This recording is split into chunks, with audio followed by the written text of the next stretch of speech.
We're going. Oh. Love our internet here in Irvine. I know it's loading, it's loading, it's loading, it's loading, it's loading. Happy Tuesday, everyone. Here we are at the NDILC, August 1st. Can we believe it? We're now in Q3. Woo! Welcome, everyone, to the NDILC Facebook 12 Principles of Leadership. We are on number 8, be present. And lo and behold, what would happen? Our host, Marty Dutch, who started a brand new job with Morgan Stanley, this is her second day on the job, had a meeting, and we said, be present. So go do the job. We're here, so we're going to go help, and we're going to hang with our esteemed council members, and we're going to be here. So, and remember, August is the month that we travel a lot. We're on vacation. We're in Europe. We're all over the place. So thank you, Vanessa, for being here, Tammy for being here, and Kelly for being here. This is incredible, and we're all dealing with life circumstances, as we say. So be present. We have some incredible questions. We heard last time about listening, what's going on, and be present is really a follow-up on that. If you think about it, is sharing your time is one of the most valuable gifts you can give. Do it with intention by truly being present. And if you think about the last couple of years, what has happened to where we were doing them on Zoom like we are now, or Facebook Live, or some kind of audio or visual app, versus then being in person. And I truly believe that when you're present, when you're in the physical sense, you have so many more different ways of being truly present with your mind, your body, and your soul, versus then looking at someone here and hearing someone. You don't get to see what I'm doing underneath the table. You don't get to see what I'm doing behind the scenes, because I have this visual blockage that you have no idea if my doggies are walking in. So the ideas is on that being present. I'd love to open the question here with Vanessa. We go in order of how you chimed in on the Zoom call. So the ideas is that with Vanessa on the call, how do you find being present? Really by focusing on that person that you're trying to be present with, if you're talking to somebody, or being present in that moment and really taking it in and not getting distracted by the noise, right? For example, our cell phones is the biggest distractions that I could see. And I'm talking all generations now. We can't live without our cell phones. So sometimes when you're at the family dinner table, this is something my husband absolutely does this all the time. He wants me to be present in the moment. So one of the things that we do, I turn off my cell phone, put it on vibrate. We're having dinner and we're really focused on us, the conversation, and I'm focused in that moment and I'm present. And I let go of those distractions like the cell phone or the computer, or because that will never stop, right? We're always so committed to our careers that sometimes you have to be really focused and in that moment to really celebrate and have those deep, meaningful conversations. Being present when you're spending time with your family or friends and not being distracted. And that's really being authentic and just being there for that other person with no distractions. So I think it depends on the situation, but really for me, it's always being in that moment, paying attention and not getting like sidelines here, like distractions. And then you brought up a really great point, Desiree, with the virtual world. We had to be present. How on earth do we learn to be present virtually? Well, it's really focusing and not, like Kelly was saying a little while ago, being multitasking, like, yes, I'm paying attention, but you're also looking at your emails because you can have all these distractions. So it's really focusing and being there for that moment and savoring it and knowing that time is precious and that, it's bigger than all of us. So really focusing, being intentional that you're there in that moment. And for whatever that is, it could be a family reunion, it could be a concert or a movie, but paying attention. So you bring up an incredible point. I went to my son's birthday party and his boss came and he stayed the entire 8 hours. And I want to say 30 people of his office came to his birthday party to truly be present, to actually help deflect burnout, to actually be present. And no one had a phone. No one had it on their presence. And I was just like, I'm here to make sure that we all can enjoy our time in the moment versus just being the intensity of work. And I thought, wow, when the company invests that time as a personal manager in that focus place, I was quite impressed. So to your point about putting the phone down on the table, I thought was very interesting. So Tammy, what does it mean to being present? You're all over the place, and you going from the Girl Scouts, we always talk about having to do so many different multitasking, but is that really a thing right now that we were just talking before we went live? Well, I don't think you can multitask. You're on I can't hear you. I have my, okay. You know, I don't think that anybody can multitask. That's a fallacy. You cannot multitask, but you can do several things. You just have to do it with intention. A couple of things that I found that really help to be present and be totally present with this person, just like Vanessa was saying about putting your phone aside. I actually have a container beside my dining room that's on the wall, and everybody puts their cell phone in there when we have dinner. And so it doesn't come into the room. So we are really present with everybody that's there. If I have a meeting with one of my people and they might be going through something, they might be struggling, or I just want us to have a hands-on solid meeting. A couple of things I do that really help to keep the conversation going and keep them talking so that they know that you're really interested, because I think that's what it is. They want to matter and they want to be part of a meaningful connection. So I Google them and I'm friends with them on Facebook and LinkedIn, and I look that day so I can see if there's something going on in their world and look back in the past couple of days. Maybe somebody's getting married, maybe somebody's sick, maybe they lost a pet or got a new pet or whatever, but I can keep it on that level. And typically for me, if it's something that's really a serious one-on-one, I'll say, leave your phone on my desk, let's go take a walk. And then we both take a walk with neither one of us with our phones, so they know that you have undivided attention.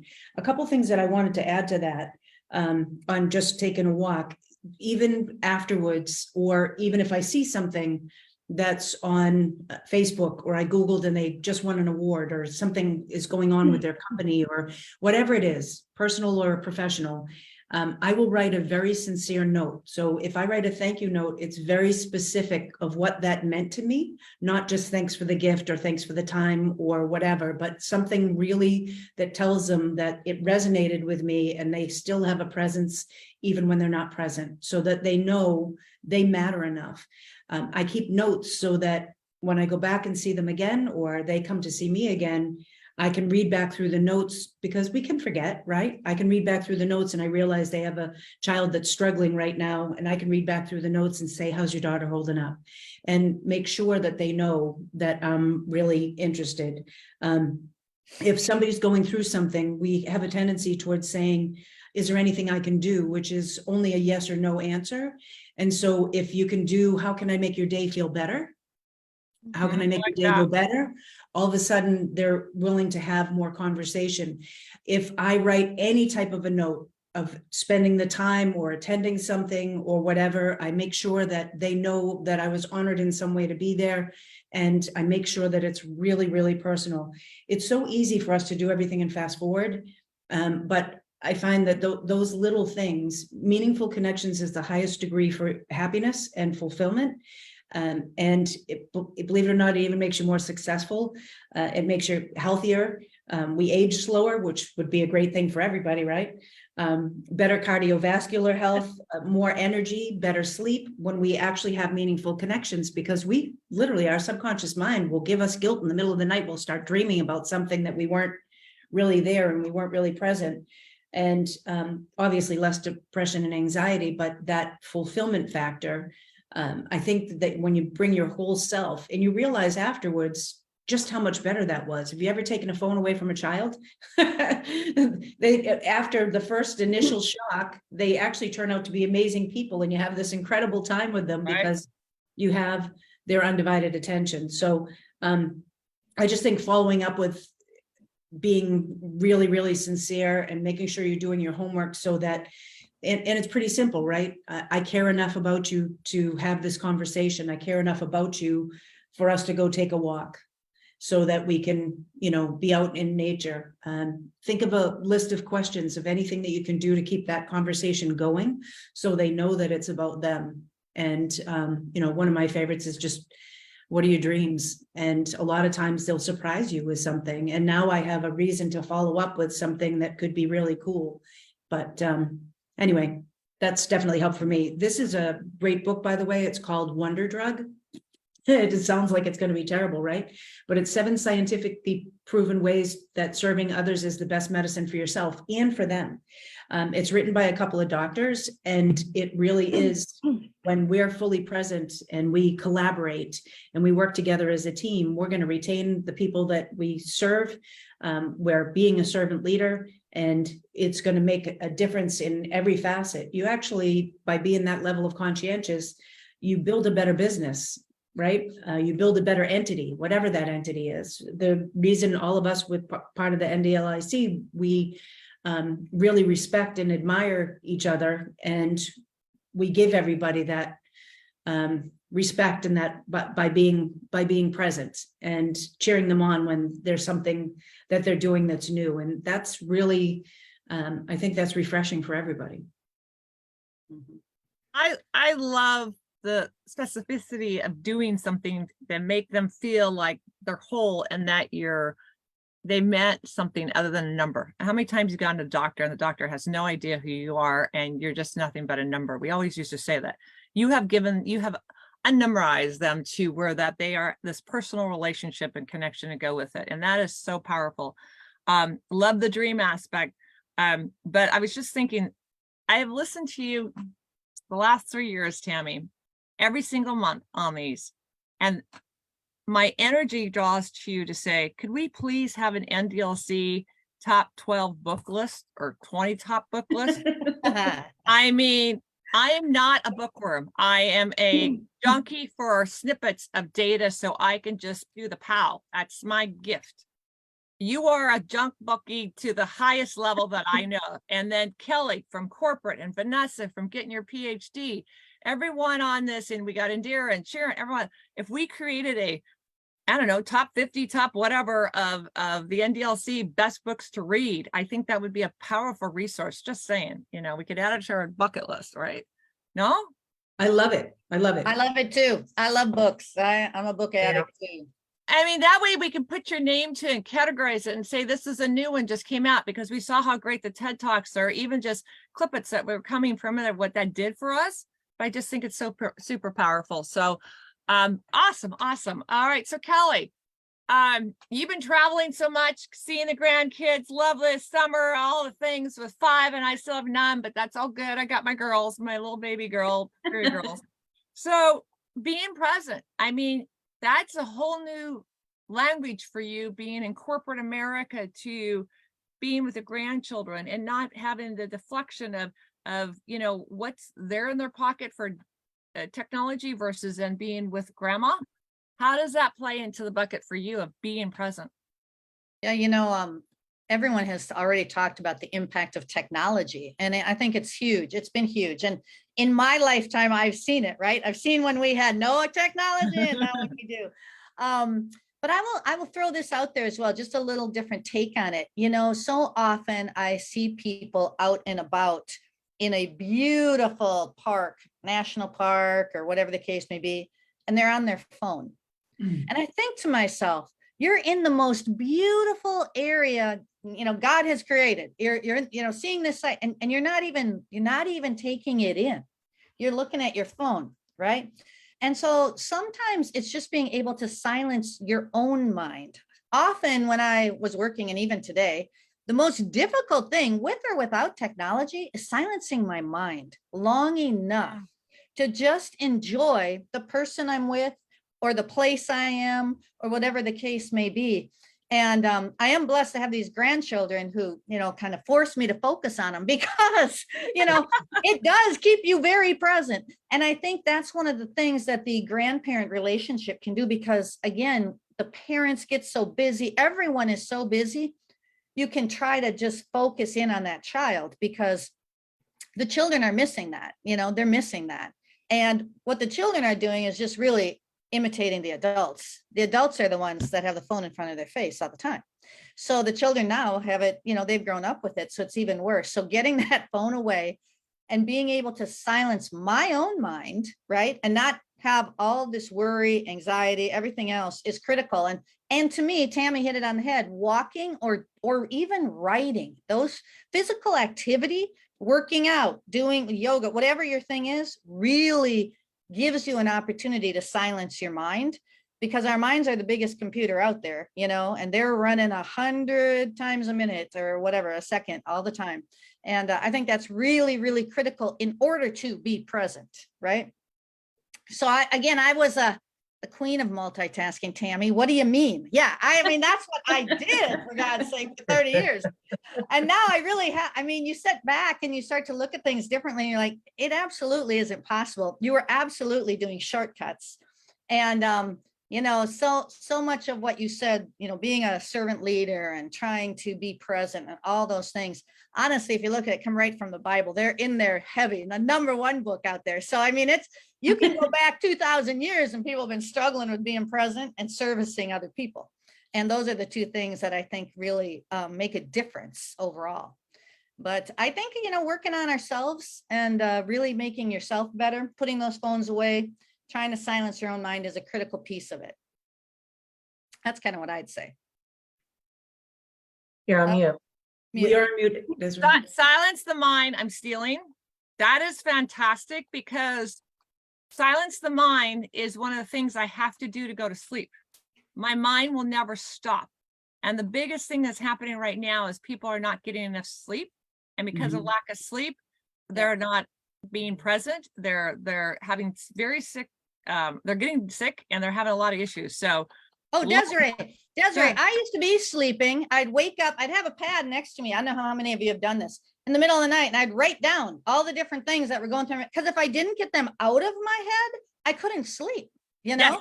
So I'd write them all down, and some of my best ideas did come in the bed or in the shower, but you know,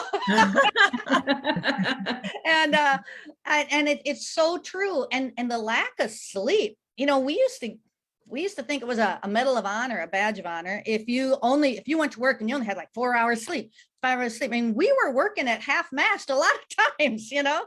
So, yeah, that's a huge issue for people today.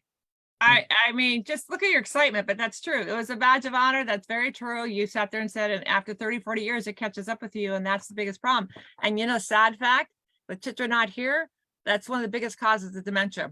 Is the fact that you overwork your brain by not having enough sleep. So those of us who can't silence our brain or our mind and sit down and actually remove ourselves from everything, it's a muscle. You're wearing out your muscle.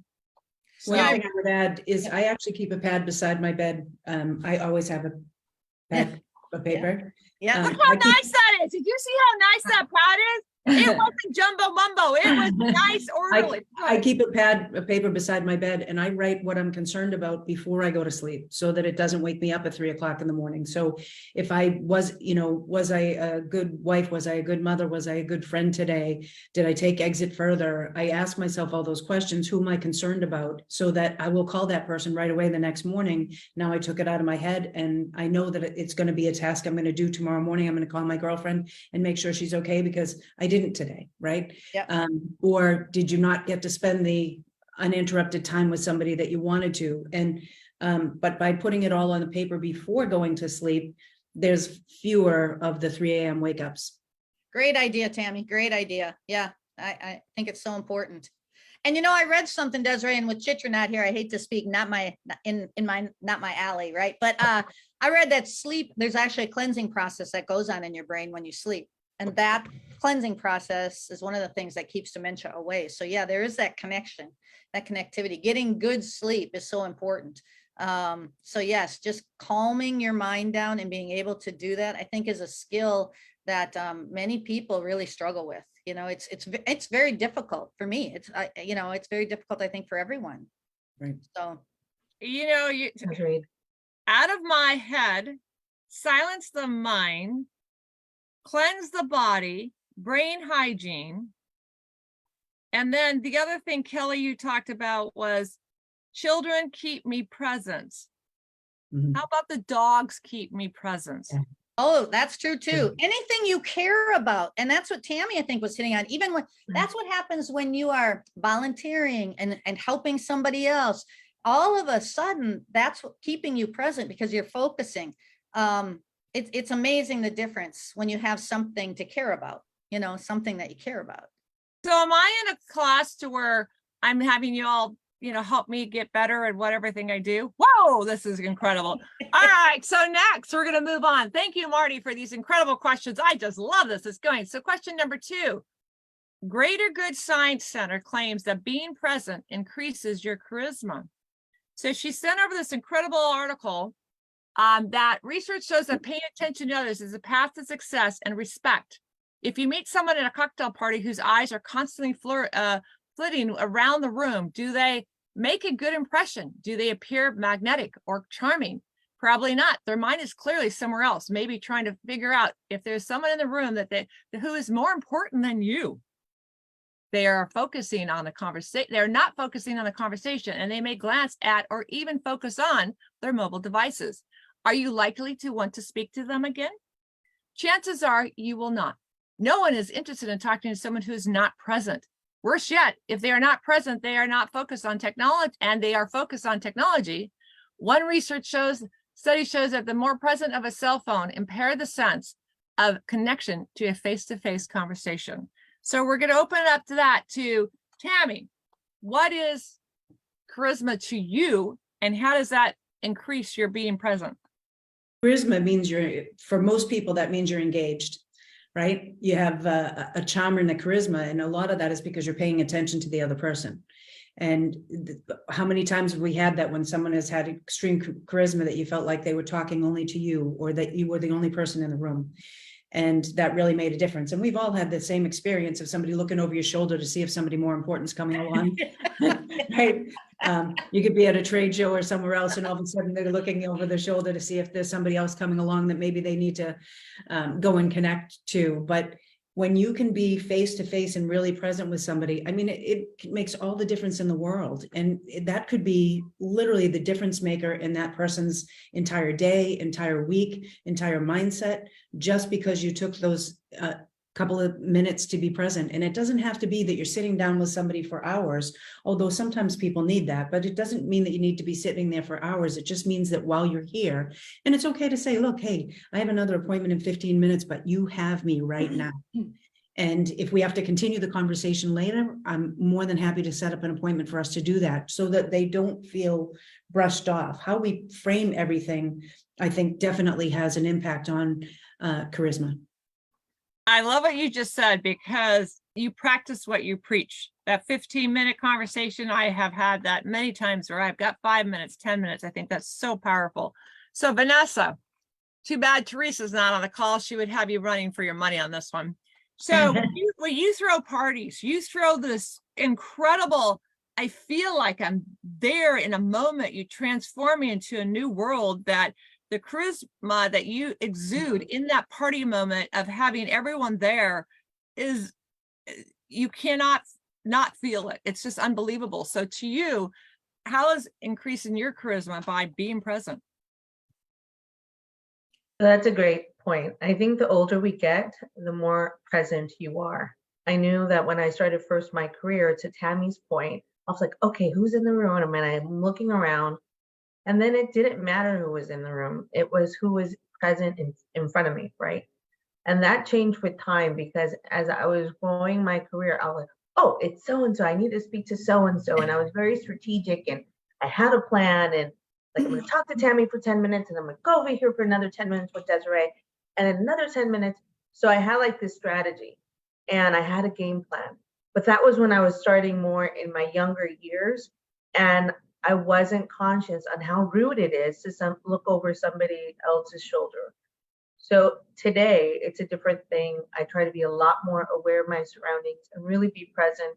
And if it is 10 minutes with Tammy, 10 minutes with Desiree, and 10 minutes with Kelly, then I'm going to be focused in those 10 minutes. If I get a call and it's urgent, I'm going to apologize. I'm saying, you know what, let me step down. I need to take this call. It's urgent. I've been waiting for this phone call, and give that respect to the person in front of you. And that's changed with time. And I know I've been a lot more respectful of that. When I am in that moment and I am the host, I am thanking everyone for spending the time with me and letting them know what they matter to me, how important they are that they're there. And I say thank you. And I'm blessed and grateful for you, for your friendship, because life is so short. And so when we're hosting and we're the host, you have to say, thank you, I appreciate you. And it matters. And you have to be authentic in that moment. And when I read this article, I'm like, charisma, being present. Because I always thought of charisma as like that type A person who's like gregarious, larger than life. But then when I started reading the article, I was like, it's really being present in that moment. And then having that empathy, I'm like, okay, yes, I'm seeing the article from a different lens and a different perspective. So I think those that are charismatic also are present because you are hyper focused with whoever that individual is or that moment. And that's what it's about. It's really understanding that life is fleeting and that you have to make the most of that moment. And then if you're going to an event where you're the host, how are you going to make others feel special? And it matters because that extra few minutes or that extra touch or making the room feel more welcoming is better. And then one of the things that I do, I love playing the bingo game, where it's a new networking event and for work. So you do like a bingo, and whoever fills it out completely gets a prize, right? But it's like, who speaks 3 languages? Who's been to France or whatever? Been to Mexico? Who's left-handed? But you get to know other people and you're forced to interact and ask other questions. So those are things that I do from my lens in my career when I'm hosting something and I know that people don't really know each other, or then I'm trying to be thoughtful of, okay, I know Desiree is going to get along well with these people because they're in this industry. Or you try to look for ways for people to interact so that everyone is integrated. And when you're the host, you have to say hello to everybody and introduce people so that they feel welcomed. Because the last thing you want to do is not have an event and people are like, feel like there's not that synergy. So you could do a lot of things to break down those barriers and feel people more welcomed and be present. So those are things I love that because believe it or not, I used to not be social. I would be the one in the room that would never talk to anyone unless someone came to talk to me, and I'd sit in this corner. So I had to learn over many, many years, decades, in fact, I need to go up to people and introduce them. So if it's not for me, I'm saying, you should go talk to so-and-so. So when it started rolling, I was able to do it. And even today, sometimes I'll go to a place and I'll be like, I just wasn't in the pocket. And then all of a sudden something will click and then the charm just goes to the charismatic side that we're talking about. So I totally hear you on that. And I love going where people don't know me and going where the industry that you would think that would fit in, I completely don't fit in. Why? I want to learn something new. I'm yearning to learn, to be very knowledgeable about something in a new lane that gets me more excited because I'm going, oh, did you know this? This is how I connect the ideas, right? So let's go to this article. It's actually that everyone keeps referencing that we don't know what it's from and who. It's from Emma Speckala, S-E-P-P-A-L-A, and she is a senior science director of Stanford University's Center for Compassion and Altruism Research and Education. And she is the author of Happiness Track. Can't even see it. I am going to the eye doctor next week because I am losing my eyesight. I mean, I need better glasses and contacts. So we are all that. Anyway, a charismatic person is able to exert significant influence because they connect with others in meaningful ways. It's no surprise that highly charismatic people, U.S. presidents are a frequent example, hello, the world we're in, are often described as having the ability to make you feel as if you're the only person in the room. Given how rare it is to receive that kind of attention from anyone, the ability to be fully present makes a big impression. And I put the link on the chat for anybody. Okay, perfect. So we'll take that out there and that way they have it. Super. Okay, so Kelly, to you. You think about corporate America, you retired from UPS, what, 4 years ago? Yeah, but almost 5 now. Yeah. Wow, 5 years Coming ago. up on 5. Wow. Time flies. Right? So from a corporate America party, we threw it to Vanessa. How is that throwing a party for the family versus corporate America and being present, and how that excites the charismatic side in a very structured environment with very intense deadlines? And yet I saw you at Wise Place do an incredible, take the coat off, relax and be excited, and family to where you are in your personal life now and going to all the different boards that you're on. How does that excitement of charismatic in the moment, the charm of what you missed during corporate America to what you see now in being out of it? You notice, okay? Did that question go? Well, let me jump in a little bit. I think charisma and charismatic people are everywhere. And you mentioned that the article specifically talks about politicians. No matter what you think of politicians on both sides, the ones that are charismatic, because they literally walk into the room and you feel it. They connect as the article mentions. I mean, one that was great I've seen a lot of different politicians was Bill Clinton. Why Bill Clinton got to where he was? One of the most charismatic men. I mean, he looked right at you and talked to you. So, a preacher, right? There are big preachers that are able to do that, look right at you and make you feel you're part of it.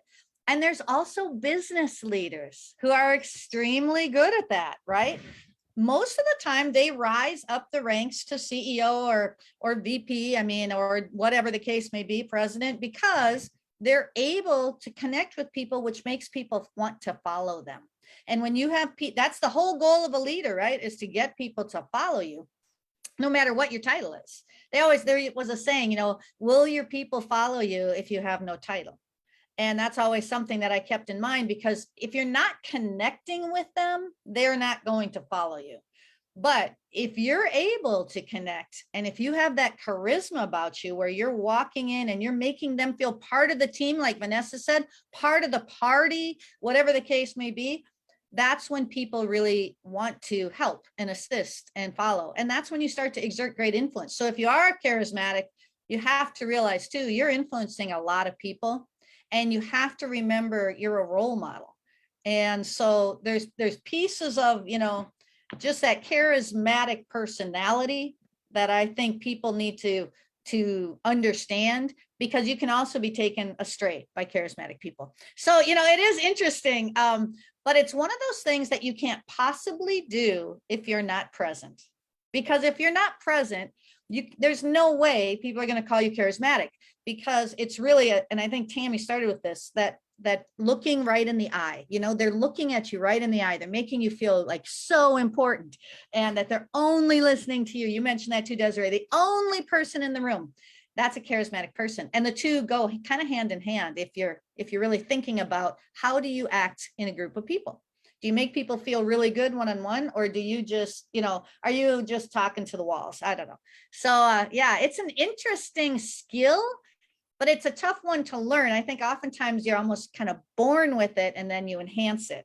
But I think there's ways to learn it too. But the there's more also you are, the more charismatic. Go ahead, Vanessa. Yeah. There's also that fine line that you have to be charismatic and authentic, and not charismatic and arrogant.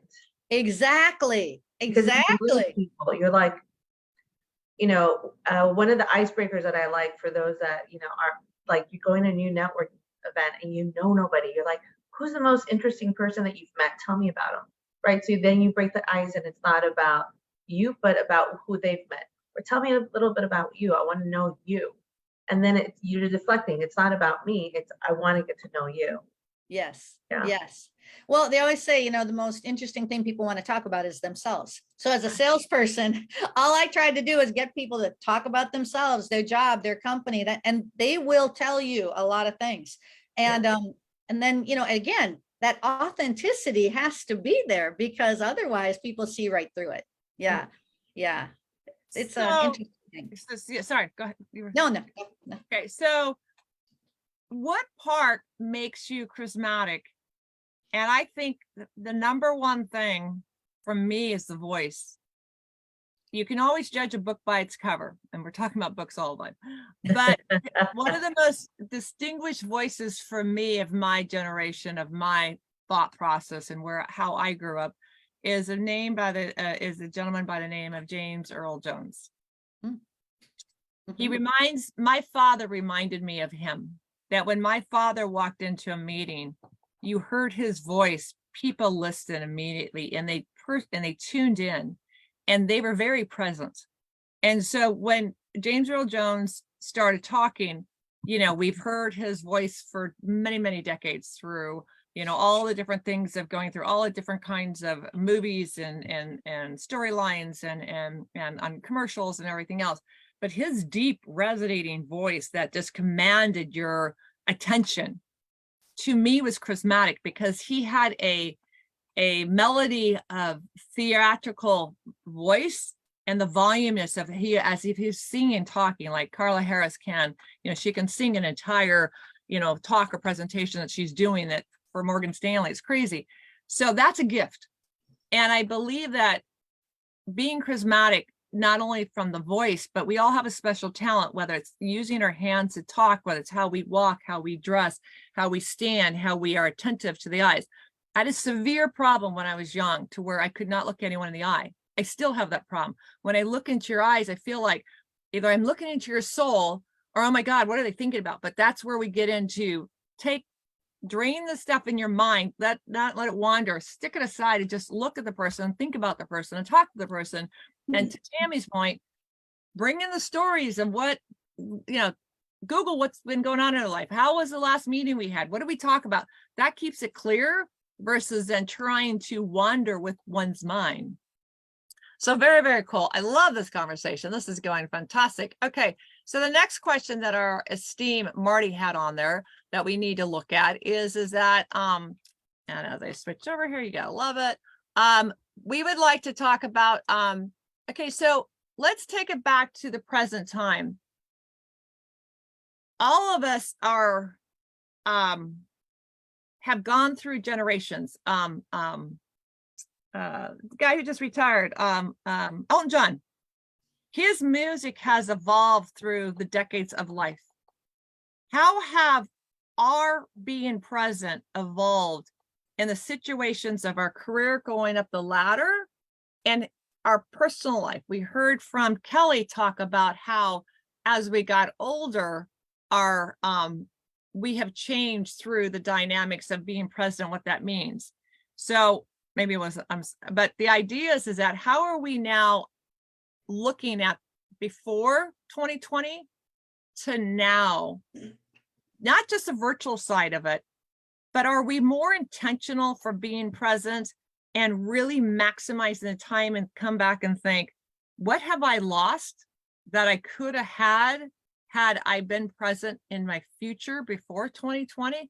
Is there an incident that really resonates with you? And I'll start with you, Kelly. Well, I think the fact that we're talking about being present shows that people are aware that they're not, or maybe they haven't been, or maybe they missed something, right? By not being present in things. So I do think that COVID had some influence on that, right? Because you couldn't be present, and all of a sudden, wait a minute, now I can't be there, like you said, Desiree, face to face. So that maybe made us appreciate it more. And I also think, as Vanessa said, you know, throughout your career, I mean, there are different phases that you go through in life that are natural. And I think when you're first starting out and you're trying to meet everybody and, you know, really find the most important players and get promoted and all that kind of stuff, you're not worried about being present. You're worried about finding who that is in the room.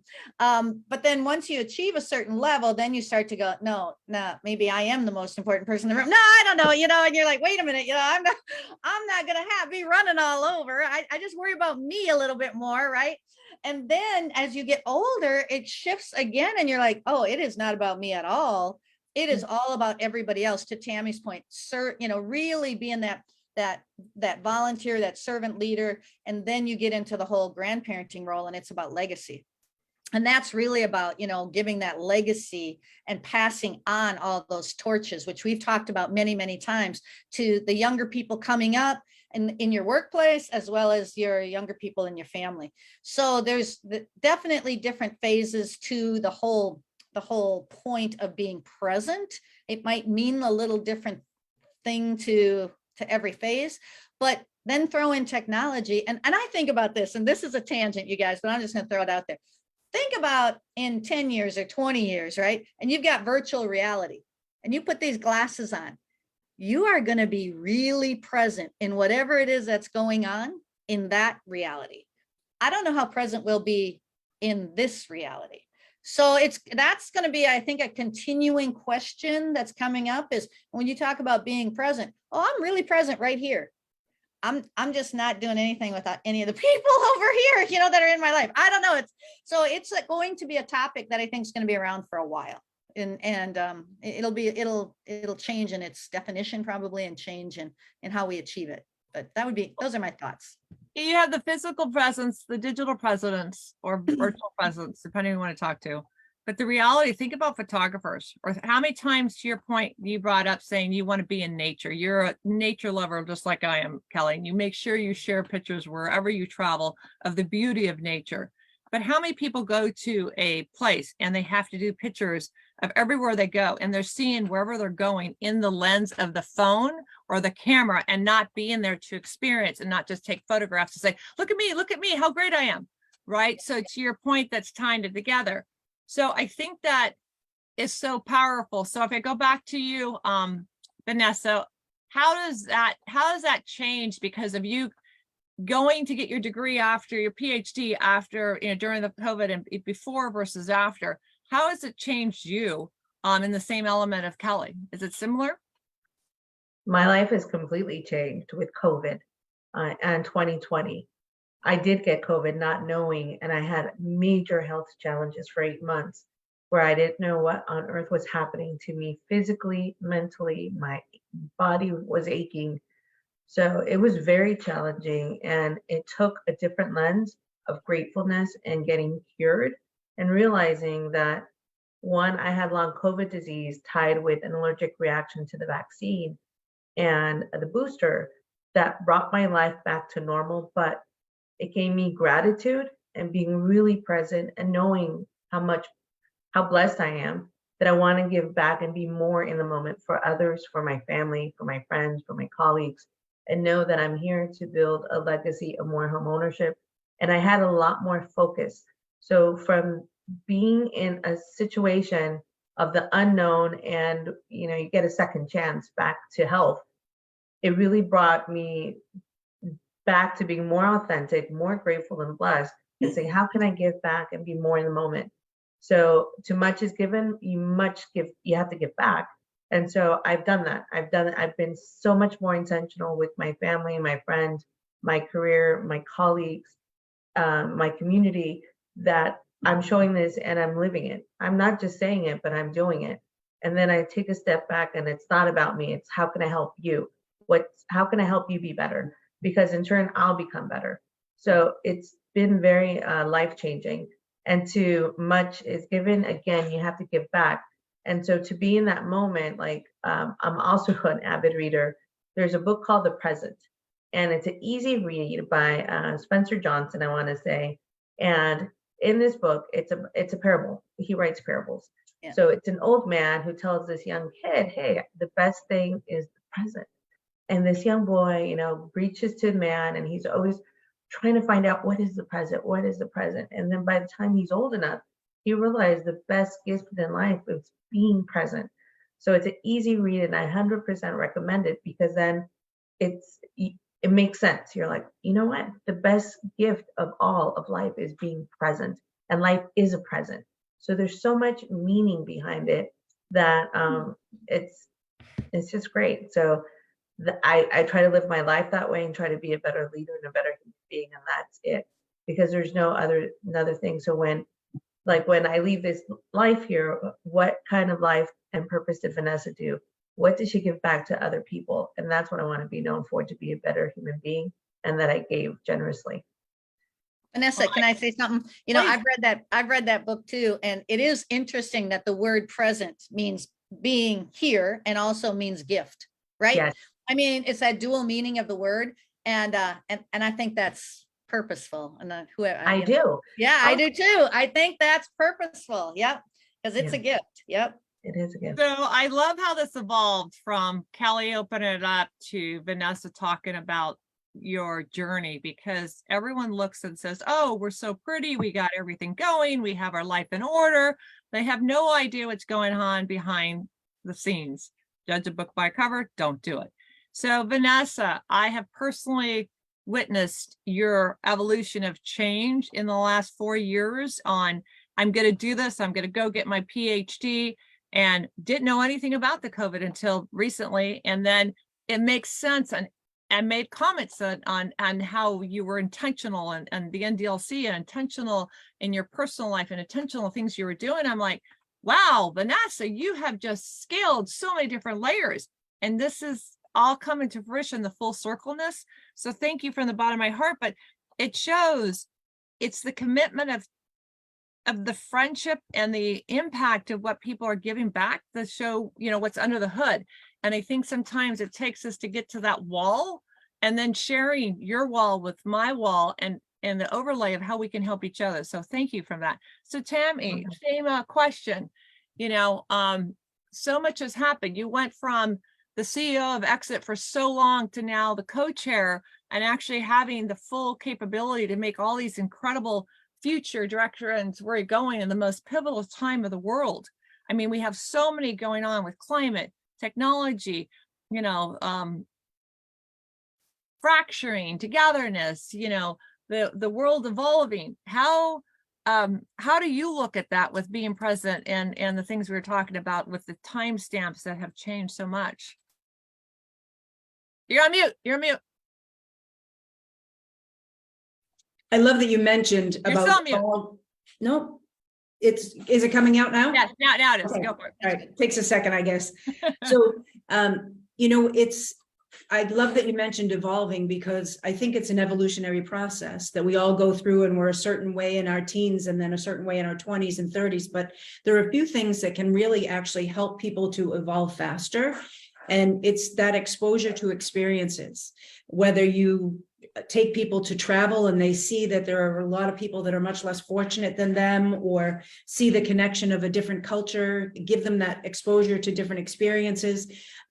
I deliberately brought my children up in a city because I wanted them to be around every single culture and appreciate every single culture, and realize how similar they were, but also to embrace the differences, that was just a wonderful experience, so that they could experience those other things. And you know, I remember taking my daughter and her best friend when they graduated high school to Italy, and we went to this village, and they had the playoffs for the soccer were, and Italy was in the playoffs, and there were all these apartment buildings, and there was an unbelievable restaurant up at the top of this building.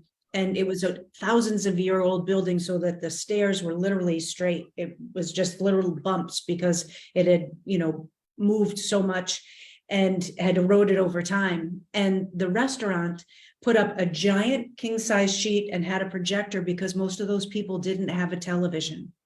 And they allowed them to come down with their own chairs and their own blankets and watch the playoffs, because they didn't have an opportunity to do that. And there were people playing hacky sack, all these kids running up and down these stairs that weren't really stairs, playing with one hacky stack, like 17 kids, and having an absolute blast. And it opened the girls' eyes up so much, like that we get to do this unbelievable experience, and these guys are perfectly happy with this little hacky sack. And it just blew their mind. But I think that, and exposing, especially children, but the earlier the better, people to volunteering, so that they can see that not everyone has the same things, and not everyone has the same opportunities, but we're all the same. And so how can we bring more opportunities to those people? How can we bring more experiences to those people?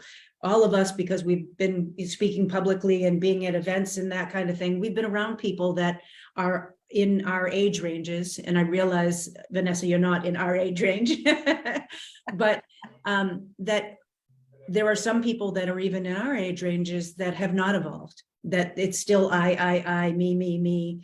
And so, but rather than be judgmental, let's give them exposure to experiences, so that they can realize what an amazing life and an amazing gift. When you do something good for someone else, that's the best you ever feel about yourself, right? Or something else.